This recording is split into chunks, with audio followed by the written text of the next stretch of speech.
மாசி மகம் வந்து பார்த்தீங்கன்னா எதுக்கு வந்து பார்த்தீங்கன்னா கொண்டாடுறாங்க? வள்ளலாருக்கு மகாராஜாவுக்கு வந்து குழந்தை இல்லாமல் இருக்கும்போது வள்ளலாருக்கு வந்து மகாராஜா குழந்தைல அவர் வந்து பெரிய கோபுரத்தை கோயில் கட்டினார்.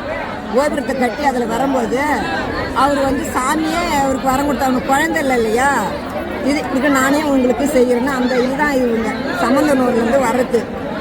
சாமிக்காக சம்மந்தம் கட்டுறாங்க அவங்க, சாமிக்காக இவங்க சம்மந்தம் கட்டினாங்கன்னா இவங்க வந்து நாளைக்கு போவாங்க. இன்னைக்கு சனிக்கிழமை இவங்க சம்மந்தம் கட்டிட்டாங்க. சம்மந்த ஊருக்காரருங்க என்னென்ன பழம் அது இருப்பாரு, ஆப்பிளி அபிஷேகம், சாத்துக்குடி அபிஷேகம். பாட்டிமா வல்லாலா மகாராஜாவுக்கு வந்து பார்த்தீங்கன்னா குழந்தை இல்லாததுக்கு அண்ணாமலையரே வந்து பார்த்தீங்கன்னா திதி கொடுக்குறாரா? ஓகே பாட்டிமா, இந்த திதி கொடுக்கறதுனால என்ன நன்மை நடக்குது? எல்லாருக்கும் எல்லா நன்மை நடக்குது. கடவுள்கிட்ட வேண்டிங்க பண்ணி என்ன வேண்டிங்க போற, உனக்கு வேலை கிடைக்குன்னா வேலை கிடைக்கும், குழந்தை இல்லைன்னா குழந்தை இருக்கும், இல்லை என்ன வீடு வாங்கினா வீடு வாங்கலாம், பசங்க வேலை வாய்ப்புனா வேலை வாய்ப்பு.